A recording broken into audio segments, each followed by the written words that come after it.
capítulo de número 4. Evangelho segundo escreveu Marcos, capítulo 4. Nós vamos ler alguns versículos da palavra de Deus. Nessas noites de terça-feira, eu estou falando sobre o Evangelho segundo escreveu Marcos. E temos aprendido bastante com essa palavra, né? Evangelho segundo escreveu Marcos, capítulo de número 4. Vamos meditar no que diz aqui a palavra do Senhor. As crianças podem descer, por favor, para ter ministração lá embaixo. Quem já encontrou, diga amém. Versículo 35 a seguir. Preste atenção no que diz aqui o texto da palavra do Senhor. E naquele dia, sendo já tarde, disse-lhes: passemos para outra margem. E eles, deixando a multidão, o levaram consigo, assim como estava no barco. E havia também com ele outros barquinhos. E levantou-se grande temporal de vento, e subiu as ondas por cima do barco, de maneira que já se enchia de água. E ele estava na polpa, dormindo sobre uma almofada, e despertaram-no, dizendo: Mestre, não te importa que perecemos? E ele, despertando, repreendeu o vento e disse ao mar: cala-te e aquietai-te. E o vento se aquietou, e houve grande bonança. E disse-lhes: por que sois tão tímidos? Ainda não tendes fé? E sentiram um grande temor, e diziam uns aos outros: mas quem é este que até o vento e o mar lhe obedecem? Oremos. Fala conosco, Senhor, através da Tua palavra, através do Teu Espírito Santo. Precisamos ser ministrados por Ti nessa noite, através da palavra que acabamos de ler.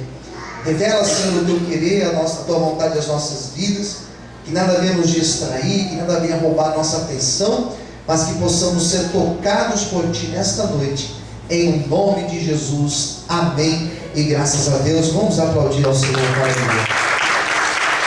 Graças a Deus.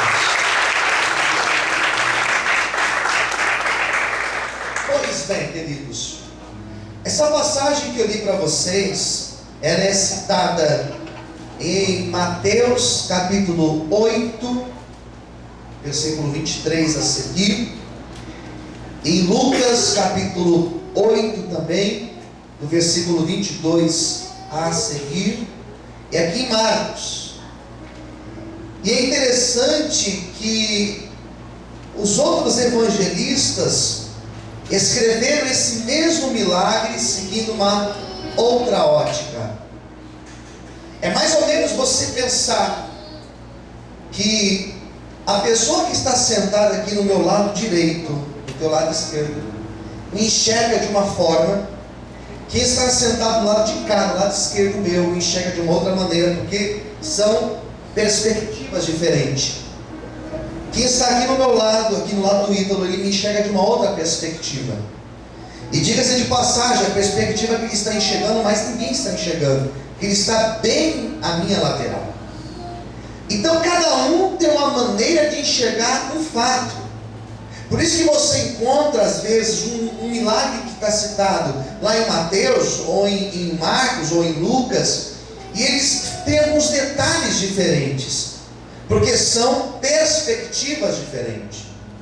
Esse milagre que eu acabei de ler para você é um milagre que os outros dois evangelhos, quando vão falar sobre ele, cada um vai falar de uma forma, cada um vai destacar uma coisa, cada um vai dar uma ênfase maior a um detalhe daquele milagre.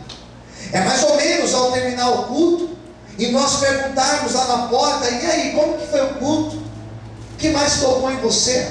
Talvez alguém vai falar: o que mais tocou em mim foi a oração feita na abertura. Outra pessoa vai dizer: não, foi o primeiro louvor que foi cantado, ou o segundo louvor, Deus falou muito comigo. Outros vão falar: não, foi a palavra, é aquele exato momento. Ou seja, cada um vai falar diferente. Quem entendeu, diga amém. Esse milagre, por mais simples que pareça ser, ele não é simples. Esse milagre, ele ele está nesse evangelho de Marcos, não por acaso. Nós temos até aqui, até esse momento da história de Jesus, dentro do evangelho de Marcos, nós temos Jesus curando pessoas, nós temos Jesus libertando pessoas das forças malignas. Se você ler até essa altura do capítulo 4 de Marcos, nenhum momento Marcos vai citar um milagre parecido com esse. Nenhum momento ele vai citar Jesus fazendo milagre na natureza. Mas todos os milagres que Jesus realiza até esse momento foram milagres que ele realizou em vida de pessoas. Entrando na sinagoga, lá na sinagoga, saindo da sinagoga, lá na casa da sogra de Pedro, e por aí vai. Esse milagre, ele é diferente. E eu gostaria que você prestasse muita atenção no que diz esse texto. Primeiro detalhe desse texto: quem viu esse milagre? Quem viu esse milagre foi apenas Jesus e mais os seus 12 discípulos. A Bíblia vai dizer que eles estavam num lugar chamado Mar da Galileia. Nós sabemos que na verdade não é um mar, mas é um lago de água doce. E Jesus estava justamente nesse lugar, e ele precisava atravessar para o outro lado. Ele precisava ir para outra margem. E foi justamente nessa travessia, ele acaba de orar por uma multidão de pessoas. O texto vai falar no capítulo de número 3, que ele acaba de orar, de curar um monte de enfermos. E os discípulos ali observando. Os discípulos vendo Jesus curar um paralítico, Jesus curar um cego, Jesus curar um leproso, Jesus curar uma pessoa com a mão mirrada. Eles estavam vendo tudo isso. E é uma coisa você ver um milagre acontecendo na vida de alguém. Uma coisa é você ver alguém testemunhando. Uma coisa é você ver alguém vindo aqui na frente dizendo: olha, Jesus me libertou, olha, Jesus abriu uma porta para mim, olha, Jesus fez isso na minha casa. Uma coisa é você ouvir alguém dizer. Agora, uma coisa muito diferente é você ser a testemunha viva, é você provar o milagre, é você ver a glória de Deus na sua vida. Jesus, nesse momento, ele já tinha feito um milagre na vida de muitos, mas precisava fazer algo na vida dos discípulos. E agora chegou o momento de Jesus fazer algo na vida dos discípulos. Eu quero hoje profetizar que Jesus também vai marcar a tua vida, e ele fará uma grande obra na tua história, em nome de Jesus. Será que você pode aplaudir e exaltar o Senhor? Aleluia! Glória a Deus! Mais fortes palmas. Aleluia! Vamos profetizar? Fala para o meu irmão do lado: algo grande do Senhor. Não, mais forte, diga assim: algo grande do Senhor vai acontecer na tua vida. E diga assim: olha, e você não será o mesmo depois que esse algo acontecer na tua vida. Amém, queridos? Se fica feliz ou fica triste por isso? Porque quando a gente fala que Deus vai fazer algo grande, é sinal que algo grande vai acontecer. E talvez algo muito difícil vai acontecer. Talvez um grande problema vai acontecer. Talvez um grande levante vai acontecer na tua vida, para que esse grande algo aconteça na tua vida. Quem está entendendo, diga amém. É isso que eu quero que você entenda nesse milagre. É esse detalhe que eu gostaria que você prestasse muita atenção. Esse milagre foi um divisor de águas. Eu não queria citar essa expressão, porque dá a impressão que dividiu água, não é isso. Mas quando nós usamos essa expressão divisor de águas, significa o quê? Que eles mudaram totalmente depois desse episódio. Algumas coisas acontecem na nossa vida que elas mudam totalmente a nossa vida. Chacoalha de uma forma que nós nos tornamos outras pessoas depois disso. Quem entendeu, diga amém. E é isso que acontece no texto. Porque eles estavam vendo as pessoas contando, vendo milagres e milagres e milagres. E agora Jesus chama eles para atravessar um lago. E eu tive essa experiência de atravessar esse lago. Eu estou aqui pregando e estou lembrando da imagem. Parece uma piscina. Não tem onda. É algo muito tranquilo. Muito tranquilo. E Jesus pega esses discípulos e fala: vamos atravessar para o outro lado. Parecia que seria só mais uma travessia tranquila. Aquelas águas bem cristalinas, aquele barquinho sendo levado de forma muito tranquila para o outro lado. Tudo normal, queridos. O tempo aberto, não tinha aparentemente uma previsão de chuva, não estava aquele vento, tudo normal. E o texto vai dizer, tem um detalhe que Mateus cita, que aqui Marcos não fala essa palavra, mas Mateus usa a seguinte palavra: de repente. Repita assim comigo: de repente. É que de repente, irmãos, é algo que acontece e nós não sabemos. De repente, algo que acontece e te surpreende. De repente, é uma coisa que acontece e você não está preparado. Se você está preparado, não aconteceu de repente. Você já sabia. Mateus dá esse detalhe que Marcos não cita, mas dá a entender no texto que quando eles entram no barco, Jesus estava cansado, porque Jesus, ele era homem, e a Bíblia vai falar que ele deita em cima de uma almofada e ele dorme, e a travessia tranquila, e de repente o tempo fecha, e o texto vai falar no versículo de número 37, na minha Bíblia e na tua Bíblia, diz assim: olha, levantou-se. Na minha Bíblia não fala que levantou um temporal. Na minha Bíblia não fala que levantou uma chuva. Na minha Bíblia fala que levantou, e aqui tem um grande temporal. Tem um adjetivo aqui. Não era um temporal qualquer, mas ele era muito grande. Foi uma grande tempestade. Olha, esteja pronto e pronta para grandes tempestades na vida. O cristão passa por grandes tempestades na vida. Fala isso para quem estiver ao teu lado. Diga assim: nós precisamos estar prontos para as grandes tempestades da vida. O que seria uma grande tempestade? Me permita tentar te explicar.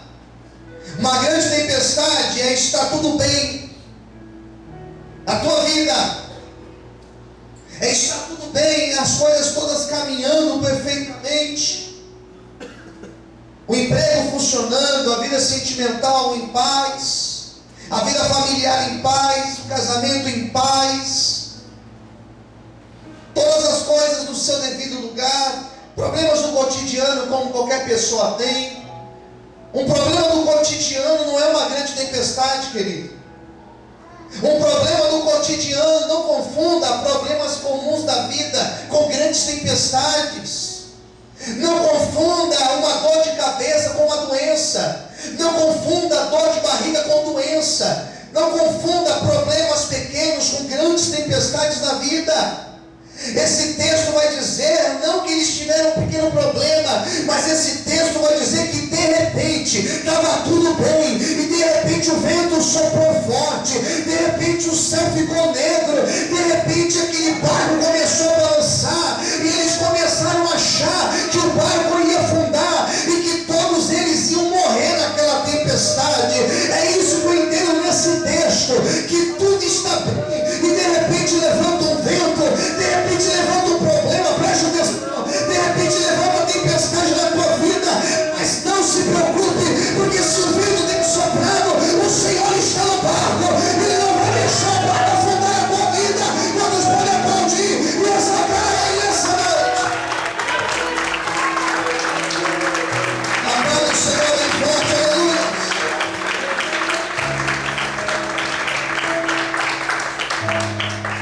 Está tudo bem, de repente bem.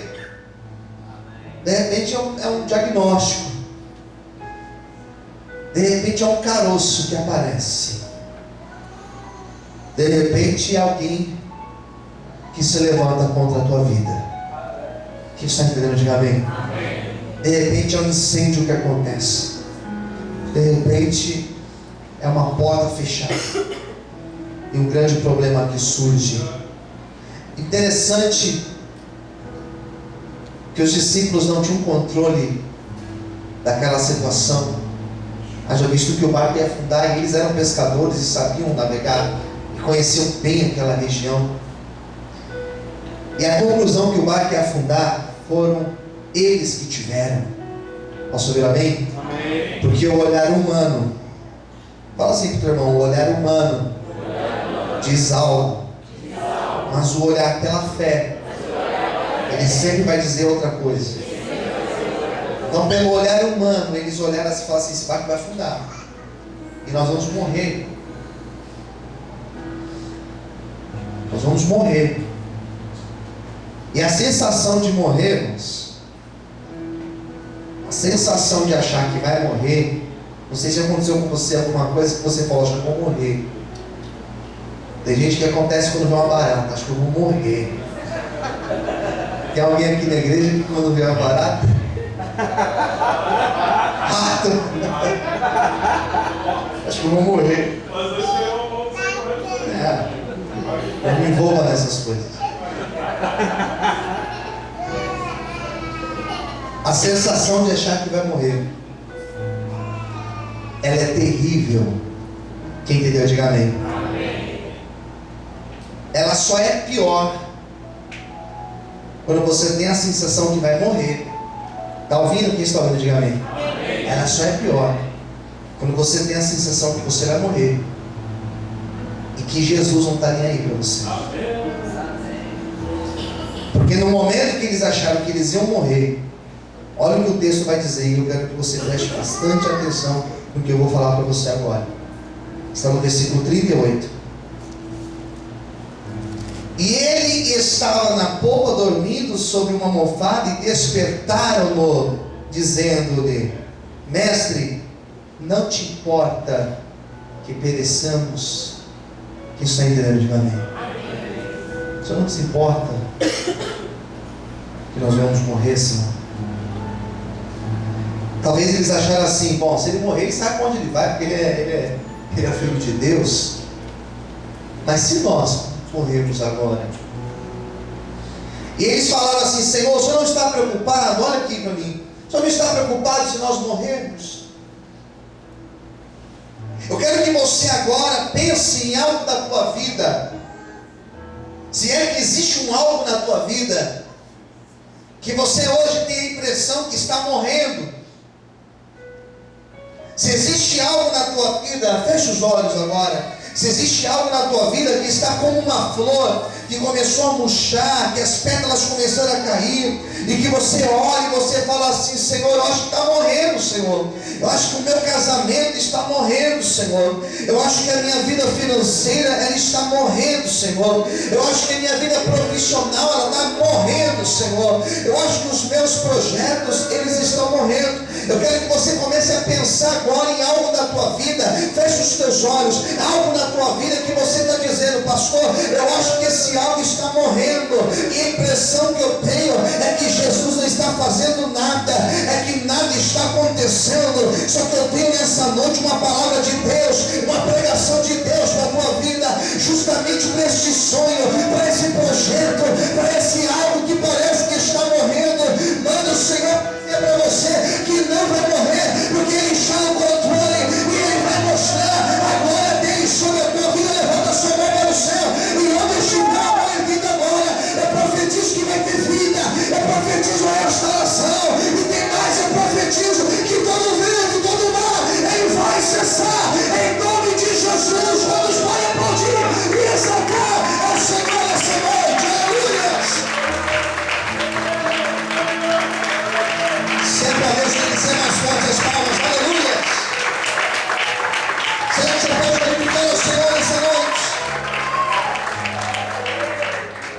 Posso ouvir amém? Fala assim pro teu irmão, não vai morrer. Não, com mais fé, diga assim, não vai morrer. Porque Jesus, Ele ainda está no teu barco. Fala assim pro teu irmão, e o barco onde Jesus está, não tem jeito, não afunda. Quem crê nisso, bate palma e glorifica o Senhor. Aleluia. Posso vir uma vez? Amém. Olha aqui para mim, por favor. Jesus então ele se levanta, ele fica em pé. Interessante da diferença desse evangelho, do evangelho de Mateus, que Mateus vai falar que quando Jesus fica em pé, a primeira coisa que ele faz é olhar para os discípulos e falar para ele: por que vocês estão com medo, homens de... Na verdade Mateus fala homens de pequena fé, mas pode ser pouca fé. Por que vocês estão com medo? Marcos inverte. Marcos fala que quando Jesus fica em pé, a primeira coisa que ele faz, versículo 39, ele olha para o vento e para o mar, ele fala assim: cala-te e aquieta-te. E o 39 vai dizer que o vento se aquietou e houve grande bonança. Posso ver amém? Mateus, interessante de Mateus, é que Mateus vai falar que Jesus primeiro fala com os discípulos e depois ele resolve o problema dos discípulos. Amém, queridos? Ele ensina os discípulos, depois ele acalma o milagre, ele faz o milagre. Primeiro ele ensina na situação adversa, depois ele resolve a situação adversa. Maravilhoso isso. Em Marcos acontece um fator, mas é ao contrário. Primeira coisa que ele faz a obra. E depois que ele faz a obra, ele olha para os discípulos, ele pergunta para os seus discípulos. Olha o que o texto vai dizer, versículo 40. Por que vocês são tão tímidos? Ainda não tendes fé? É uma pergunta um pouco diferente. Mas o que eu acho bonito do texto é que antes mesmo dele falar com os discípulos, ele vai agir. A impressão que eu tenho da diferença do evangelho de Mateus para o evangelho de Marcos, a impressão que eu tenho é que para Marcos o milagre aconteceu mais rápido. Quem entendeu? Diga amém. Foi imediato, foi na hora que Jesus ficou de pé, foi na hora que eles clamaram, a resposta veio de imediato, amém? Eles clamam e a resposta ela veio direto para eles. Eu quero declarar essa palavra na tua vida, que hoje o Senhor vai trazer a resposta que você precisa, de forma imediata, em nome de Jesus. Só quem acredita na glória a Deus e aplauda o Senhor essa noite, aleluia! Sempre a Deus pode ser mais forte as palmas, aleluia! Amém, queridos? Quem está entendendo? Diga amém. Daí depois que ele faz o milagre, ele olha para os discípulos e ele faz duas perguntas. Por que vocês são tão tímidos? Por que vocês são tão tímidos? O que Jesus esperava dos discípulos? Que eles ficassem em pé e que eles profetizassem: vento e o mar acalmem-se. O que Jesus esperava talvez era que os discípulos, olhe para mim, é que os discípulos tivessem a iniciativa de profetizar.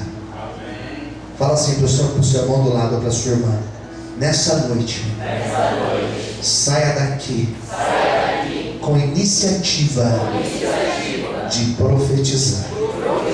Amém? Eu quero concordar com a tua oração, porque a Bíblia fala que aquilo que duas pessoas concordam na terra acerca de qualquer coisa é concordado nos céus. Eu concordo com a tua vitória em nome de Jesus. Todos podem aplaudir e exaltar o Senhor essa noite. Aleluia.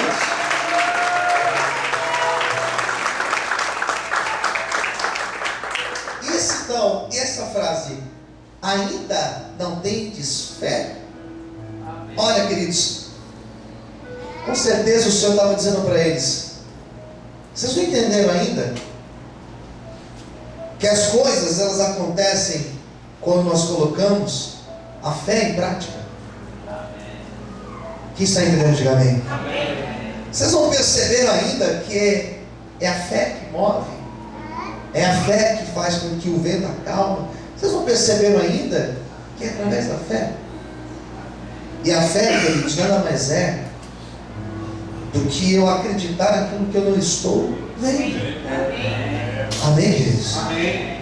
Porque o vento, eu não enxergo o vento, mas eu sei que o vento, que o oxigênio está aqui, que o ar está aqui. Eu preciso ter fé. E a minha oração nessa noite é que Deus acrescente a tua fé. Amém. Ainda que seja através de um problema, ainda que seja através de uma tempestade, eu oro nessa noite para que Deus acrescente a tua fé, para que através da tua fé você possa viver grandes coisas em nome do Senhor Jesus Cristo. Se você recebe essa palavra, aplaude e glorifica o Senhor nessa noite, que forte, em nome de Jesus, aleluia. Posso ouvir amém? Amém? Daí olha que bonito. Olha como encerra o texto. Pega a sua Bíblia mais uma vez. Daí o versículo 41, ele encerra com uma outra pergunta, com uma terceira e última pergunta, que diz assim, preste atenção. E sentiram um grande temor. Versículo 41 vai dizer que eles sentiram um grande temor e diziam uns aos outros: quem é este que até o vento e o mar lhe obedecem? Amém. Olha aqui, olhem para mim, o que eu acho interessante. Essa última pergunta, o texto acaba com uma pergunta. E os textos, de Jesus, as palavras de Jesus, as suas parábolas, alguns sermões de Jesus, eles encerravam com uma pergunta. Você lê, por exemplo, a história de Jonas. Lógico que Jonas não é de Jesus, mas a história de Jonas encerra com uma pergunta. Deus perguntando para o profeta: e eu não terei misericórdia deste povo? Encerra com uma pergunta. E por que alguns textos eles não encerram com uma afirmação, mas eles encerram com uma pergunta? Para deixar o texto aberto.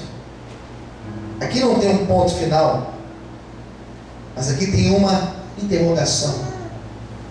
E a pergunta não é feita por Jesus, mas a pergunta ela é feita pelos discípulos que andaram com Jesus. Que homem é esse que o vento e o mar obedecem sua voz? E durante todo o Evangelho de Marcos, cada milagre que for acontecer daqui em diante irá mostrar quem é esse homem que o vento e o mar obedecem.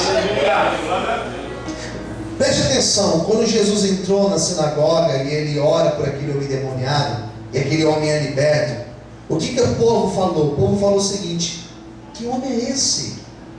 Porque ele não prega igual os escribas, os fariseus que pregam. Ele fala com autoridade. E aqui mais uma vez, o que é destacado no texto é a autoridade de Jesus sobre o vento e sobre o mar.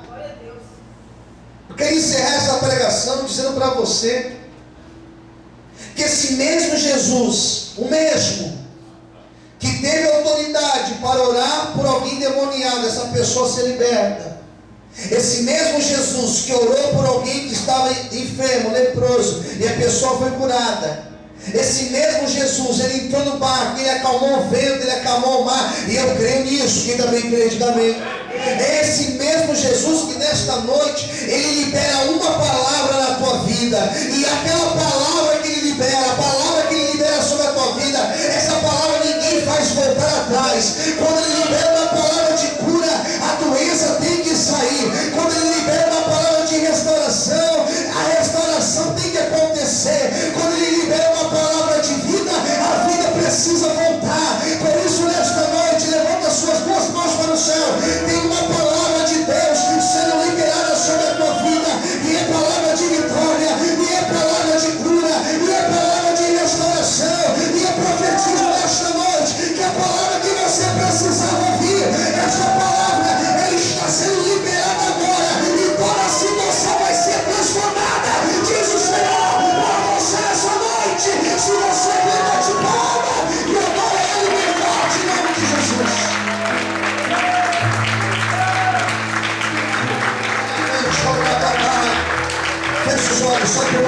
de relógio, adore o Senhor. Fala, Deus, vem para mim essa pregação de hoje, Pai. Fala, Deus, eu recebo, Senhor, aleluia. Posso ouvir, amém?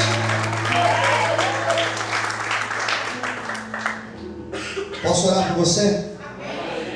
Então fique em pé, por favor. Vamos falar com Deus. Vamos fechar os nossos olhos agora.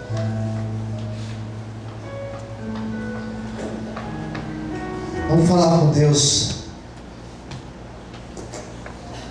sobre o vento, sobre o mar que tem soprado.